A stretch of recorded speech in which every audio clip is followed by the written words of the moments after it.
Baik, Assalamualaikum warahmatullahi wabarakatuh. Kita lanjutkan perkuliahan usaha tani dengan pokok bahasan kuesioner penelitian usaha tani.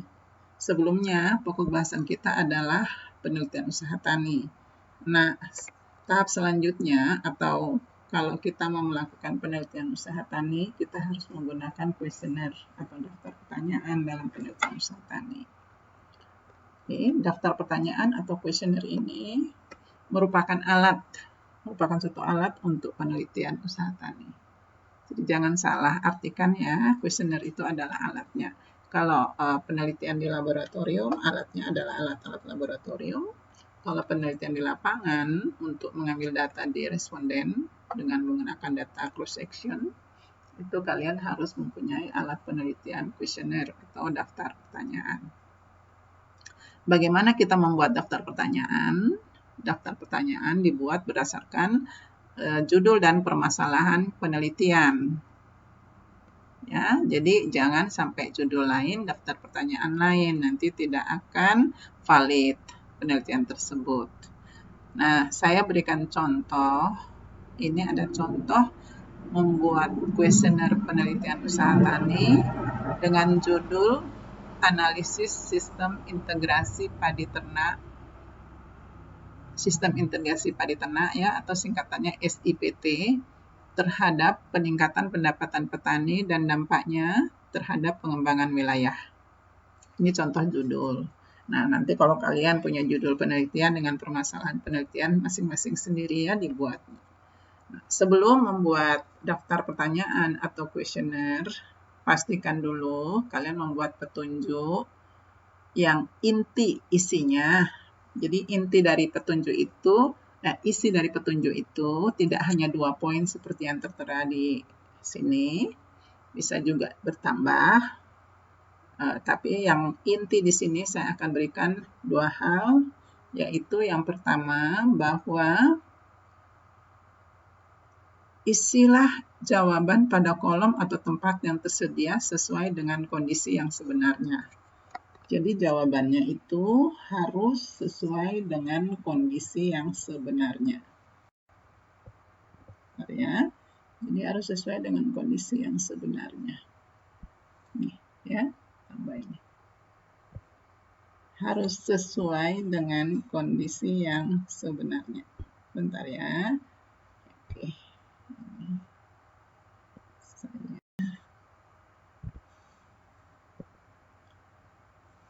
Terus dulu, terlalu tebal.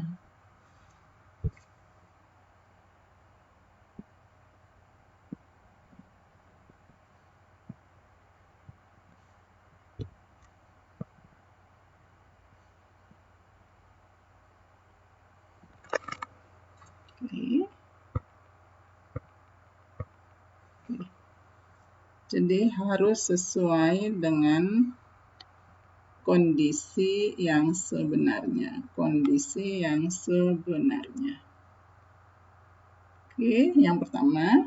Dan yang kedua, hasil pengisian kuesioner ini hanya ditujukan untuk penelitian ilmiah. Tekankan di situ bahwa hanya ditujukan untuk penelitian ilmiah semata. Jangan sampai dikira ini ada proyek atau apapun ya, jadi penelitian ilmiah.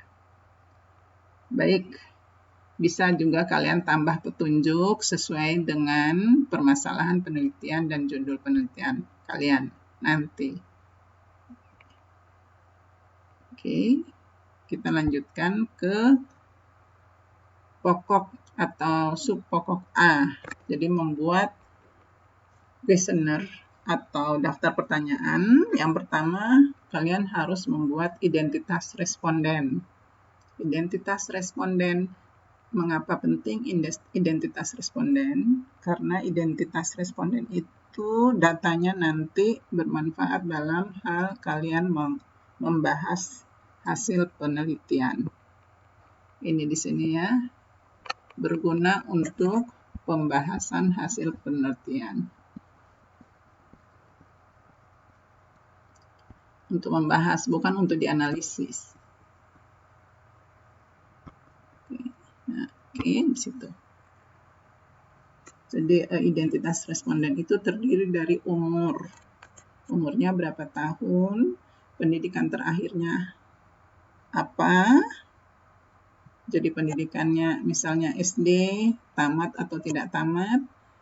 Kalau tamat SD atau tamat SMP atau tamat SMA atau tamat sarjana strata 1, kalian tulis tamat SMP, tamat SMA, dan seterusnya.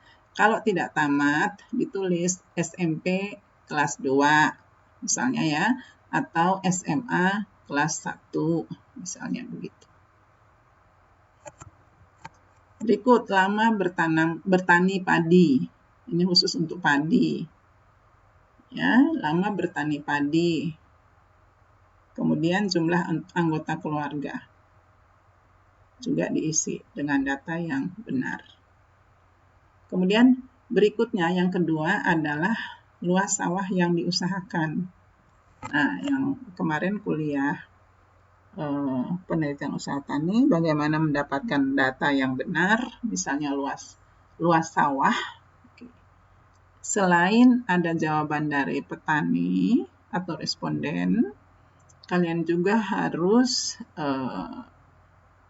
survei ke sawah lahan tersebut agar datanya bisa benar-benar dipercaya. Oke. Jadi luas sawah yang diusahakan ada berapa hektar atau berapa are. Kemudian sumber pengairan dari mana? Sumber pengairan. Nah, irigasinya saluran apa? Saluran primer, sekunder, tersier, atau saluran yang kecil-kecil, gitu ya. Sumber pengairan. Kemudian pola tanam per tahun. Nah, pola tanam per tahun ini artinya kemarin sudah dapat kuliah mengenai pola usaha tani ya. Jadi kalian harus tahu pola tanam per tahunnya bagaimana. Ini untuk pola usaha tani itu pola lahan basah, sawah ya, sawah kering. Jadi seperti apa pola usaha taninya? Oke. Kemudian yang keempat, penggunaan faktor produksi. Nah, penggunaan faktor produksi kemarin kuliah-kuliah sebelumnya sudah disampaikan terkait faktor produksi. Jadi penggunaan faktor produksi itu, contoh di sini, ini kita ambil faktor produksi ya. Faktor produksi itu, faktor produksi dalam usaha tani. Dalam usaha tani itu terdiri dari satu, alam atau lahan, gitu ya. Kedua, modal. Ketiga, tenaga kerja. Keempat adalah pengelolaan. Itu faktor produksi. Oke. Nah, kita mulai di sini di bibit. Bibit ini termasuk di dalam mana? Bibit itu masuk dalam modal. Oke. Jadi, bibit itu masuk dalam modal. Alam sudah ya, lahan sudah, lahan itu di sini. Luas lahan. Oke. Di sini lahan. Oke. Faktor produksi yang pertama. Faktor produksi 1. Lahan. Ya, yang ini. Kemudian bibit pupuk. Nah, modal yang kedua adalah modal. Modal itu bibit, pupuk, pestisida atau obat-obatan. Oke. Semua ada di sini. Jadi bibit berapa kilogram yang digunakan, harganya, harga satuan artinya harga 1 kilogram. Ditulis berapa rupiah. Kemudian pupuk yang digunakan pupuk apa saja.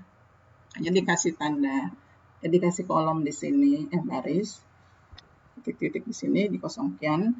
Nanti kalian isi pupuknya apa, misalnya urea, misalnya ya. Misalnya urea, kemudian misalnya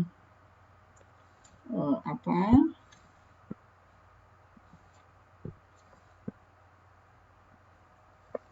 Misalnya urea, TSP, KCl, dan sebagainya diisi.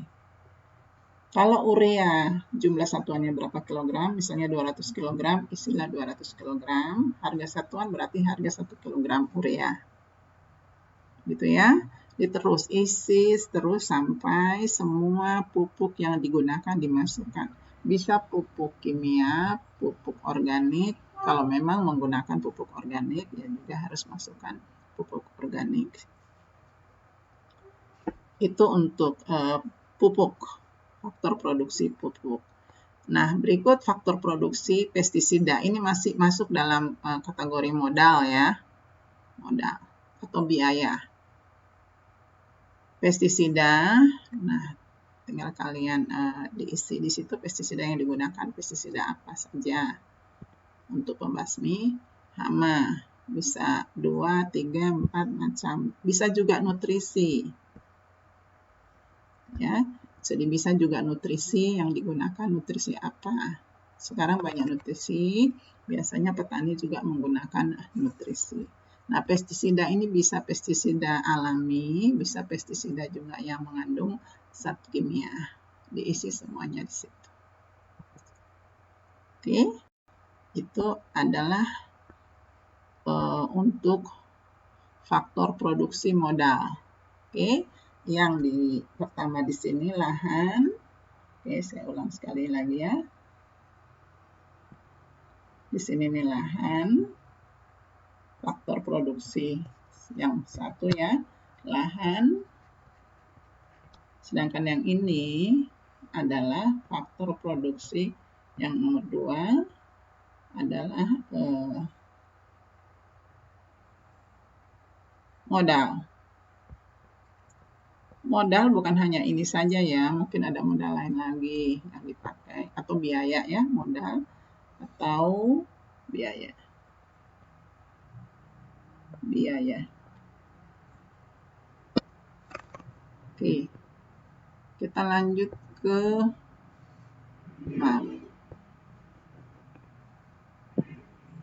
Kita lanjut ke faktor produksi berikutnya adalah faktor produksi tenaga kerja.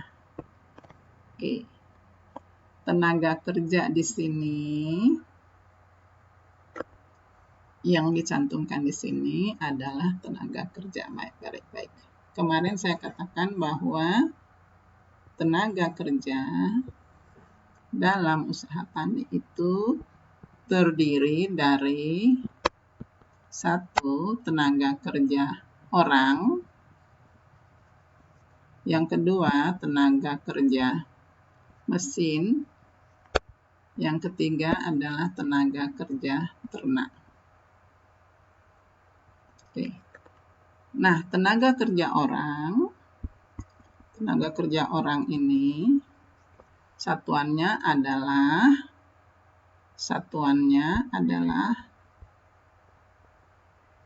hari kerja orang. HKO. Pria. Laki-laki. Tenaga kerja orang ini terdiri dari 1 laki-laki, tenaga kerja laki-laki, yang kedua tenaga kerja wanita, yang ketiga tenaga kerja anak. Penghitungannya berbeda-beda. Jadi 1 hari tenaga kerja wanita itu sama dengan 0,75 atau 75% HKO untuk pria. Sedangkan untuk anak-anak adalah 50%. Nah, aturan ini biasanya diberlakukan tiap-tiap daerah, beda-bedanya tiap-tiap daerah. Oke, sekarang kita balik lagi ke tenaga kerja dalam kuesioner tersebut. Tenaga kerja dalam usaha tani padi dibagi dalam kegiatan-kegiatan usaha tani padi. Pertama adalah pengolahan tanah, pengolahan lahan yang tepat ya, pengolahan lahan. Ya, jadi menggunakan tenaga kerja dalam keluarga bisa juga menggunakan tenaga kerja luar keluarga. Jadi contoh untuk pengolahan lahan 1 hektar, misalnya lahannya 1 hektar, dalam keluarganya berapa orang yang bekerja, kemudian luar keluarga berapa orang yang bekerja. Oke, itu pengolahan lahan. Kemudian ini di sini langsung pemanenan. Sebenarnya dulu penanaman ya, tanam dulu. Setelah tanam juga berapa orang dari dalam keluarga, berapa orang dari luar keluarga. Bisa jadi tidak ada dari luar keluarga, hanya dalam keluarga. Bisa jadi juga tidak ada dari dalam keluarga, tetapi dari luar keluarga. Kalau dalam keluarga tidak ada, dikosongkan dalam keluarga. Kalau luar keluarga tidak ada, dikosongkan luar keluarga. Gitu ya. Nah, di sini bukan hanya dalam keluarga dan luar keluarga berapa orang saja, ya, tetapi juga harus dicantumkan berapa lama. Misalnya pengolahan lahan dalam keluarga 2 orang. Berapa lama? 2 hari misalnya. Atau gitu ya, ditambahkan supaya lebih tepat. Selain pengolahan lahan, penanaman, panen. Oke.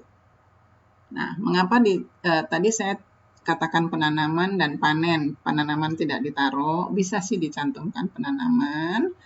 Tapi biasanya dalam usaha tani padi, penanaman dan pemanenan itu satu paket.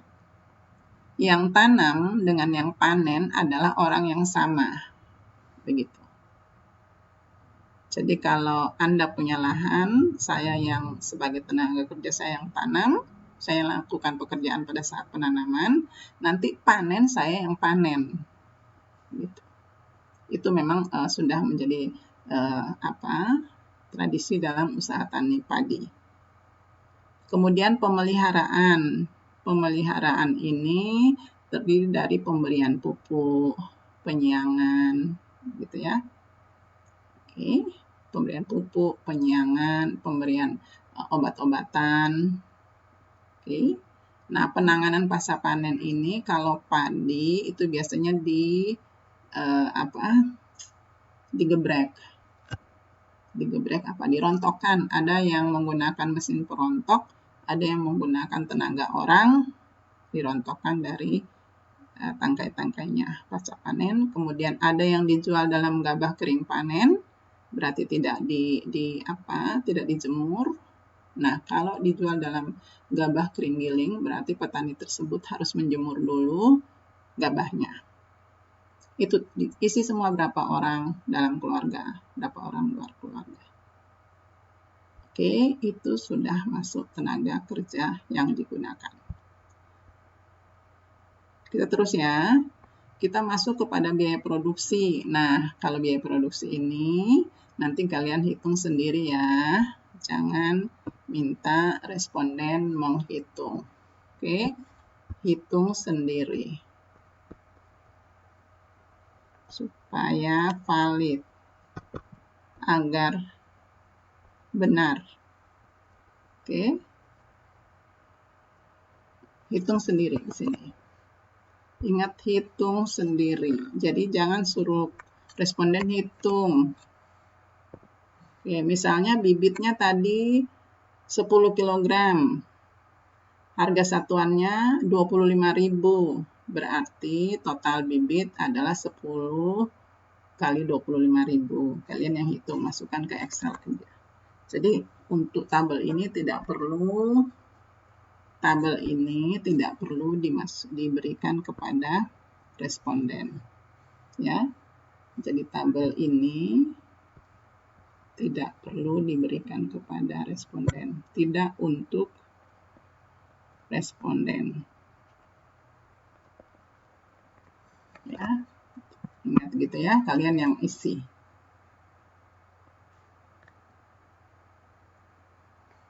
Saya lanjutkan.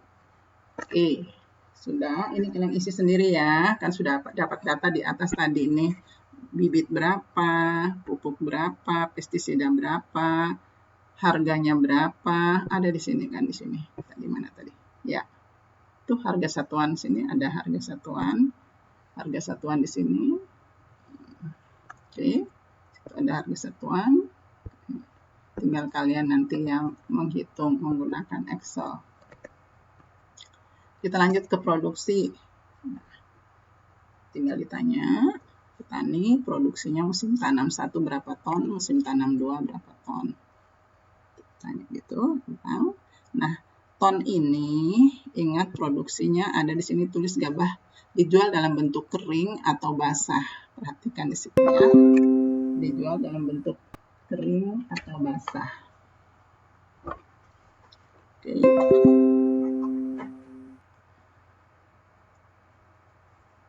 Nah, kalau dijual dalam bentuk kering, harganya berapa per kilogram?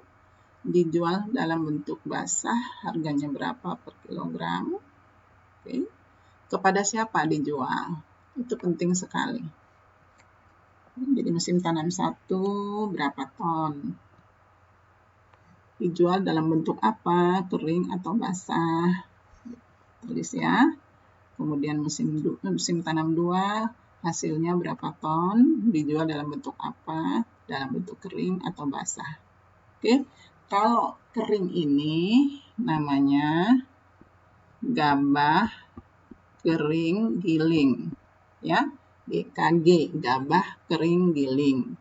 Artinya gabah sudah siap digiling, gitu ya. Kalau basah itu biasanya disebut gabah kering panen. Artinya gabah ini belum bisa langsung digiling, harus dijemur dulu. Baru digiling menjadi beras, gitu ya. Nah, ini butuh biaya, butuh tenaga kerja, butuh waktu. Jadi butuh biaya dan tenaga kerja dan waktu untuk menjemur. Jadi terserah petani, dia lebih nyaman menjual dalam bentuk kering atau bentuk basah. Biasanya kalau dijual dalam bentuk basah, harganya lebih murah daripada dijual dalam bentuk kering. Oke. Jadi harga jual berapa per kilogram? Kalau basah berapa per kilogram? Kering berapa per kilogram? Kepada siapa dijual? Nah, kepada pemerintah. Pemerintah itu biasanya Bulog ya, atau kepada haler. Haler itu tempat penggilingan padi. Haler. Pada siapa dijual ini bisa kepada satu pemerintah. Pemerintah itu Bulog ya, Bulog. Yang kedua bisa juga kepada penggilingan, tempat penggilingan padi atau haler. Ya, penggilingan padi. Penggilingan padi. Oke.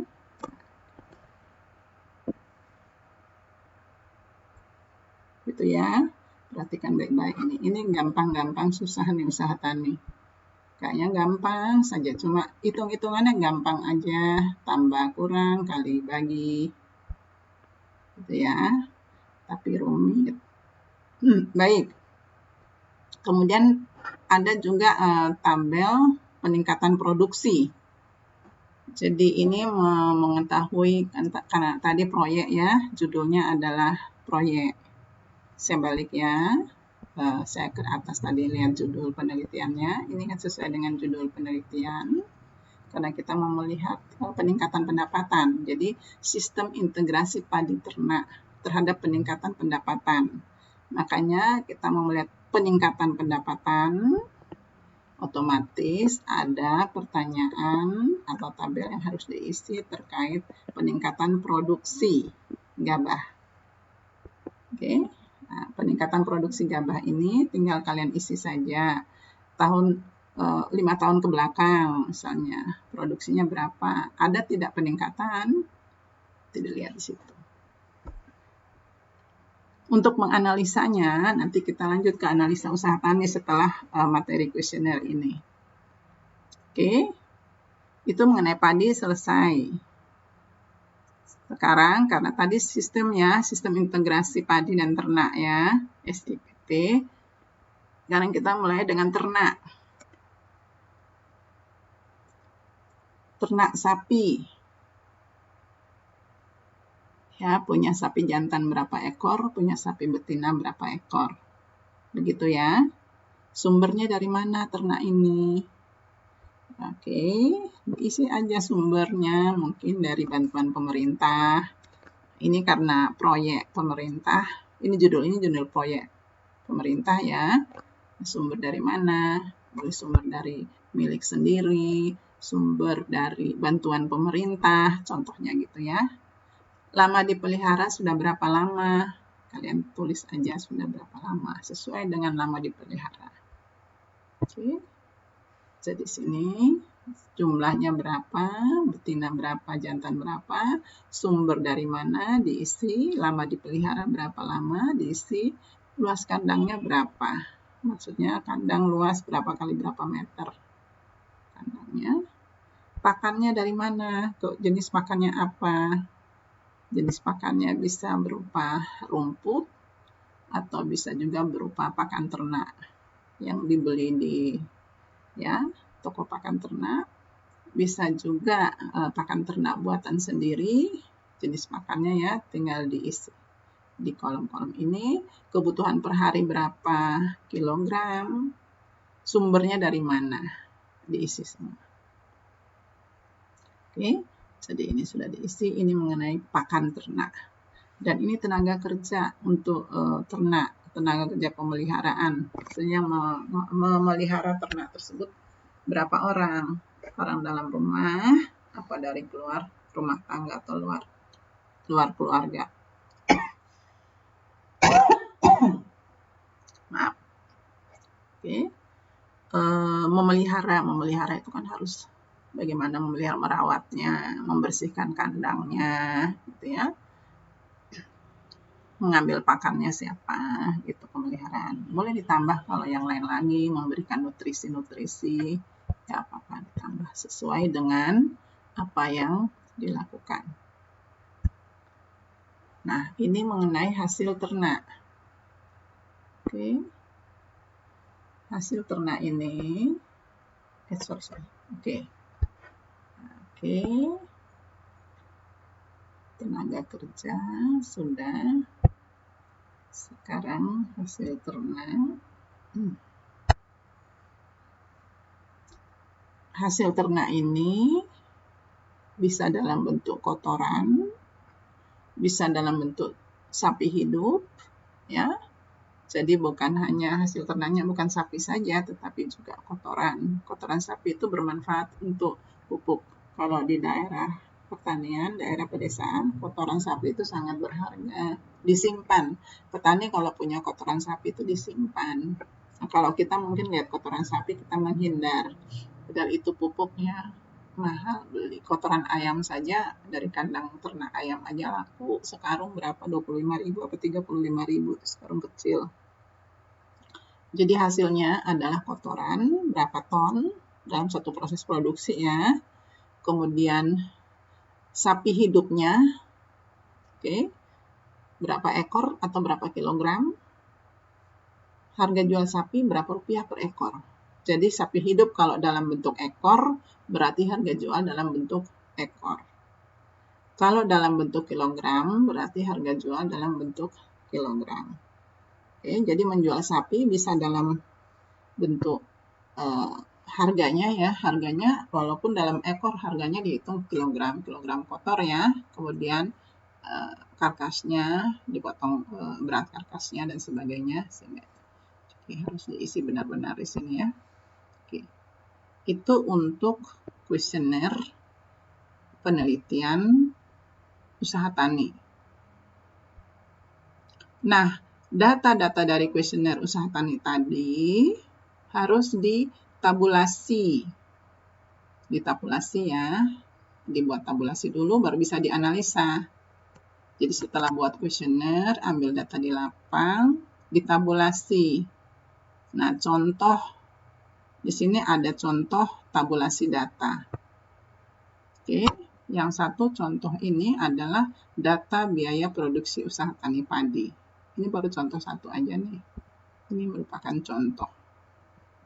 Jadi data biaya produksi usaha tani padi, kalian lihat di sini adalah yang kolom pertama tuh nomor responden, ya.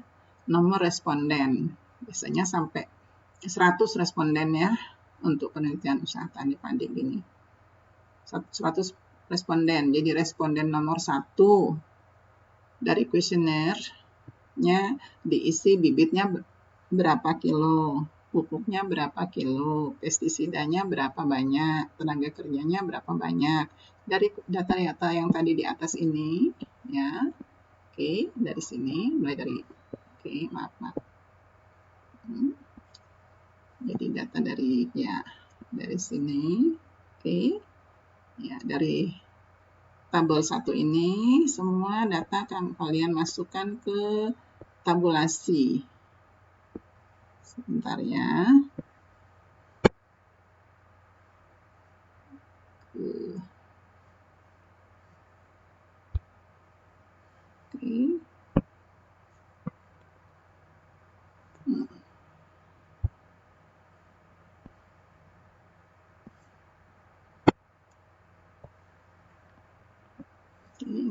Jadi kalian masukkan ke tabulasi data. Ini semua yang sudah ada di kolom itu, kalian masukkan ke tabulasi data.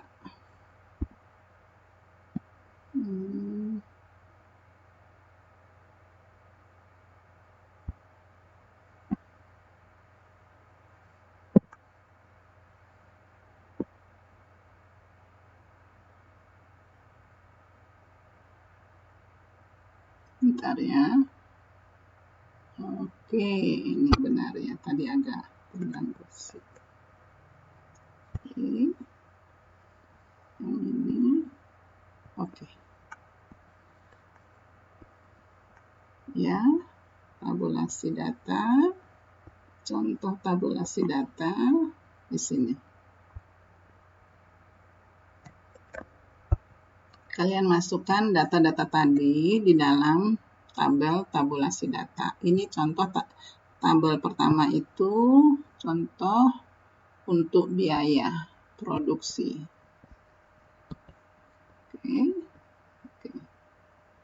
Nanti kalian buat lagi contoh tabel kedua, pendapatan usaha tani. Tabel ketiga, kalian buat lagi biaya produksi. Ini produksi padi ya, usaha tani padi. Kemudian ini biaya produksi padi juga. Yang ketiga, kalian buat biaya produksi tabel ya, biaya produksi ternak sapi. Terus tabulasi data berikut adalah pendapatan ternak sapi. Itu semua diisi, ditabulasi.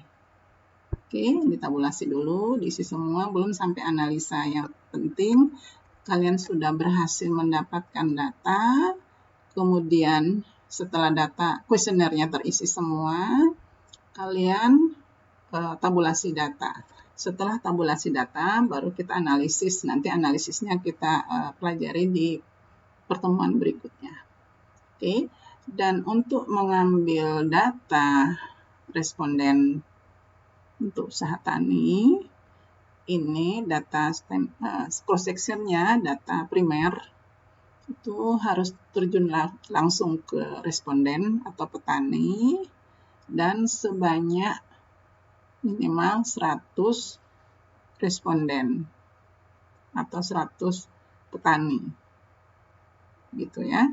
Atau kalau skop penelitian kalian di kabupaten memang bisa 100 petani.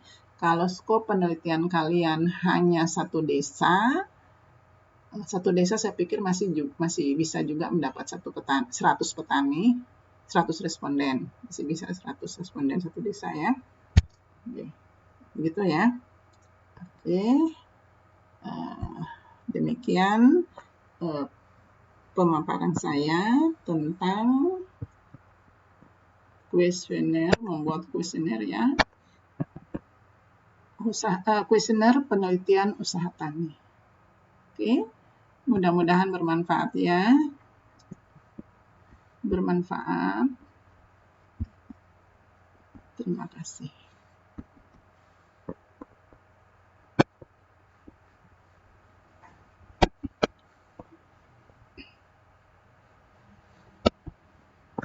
Demikian pemaparan saya tentang kuesioner, membuat kuesioner usaha tani. Mudah-mudahan bermanfaat, belajar yang baik-baik ya. Terima kasih. Wassalamualaikum warahmatullahi wabarakatuh.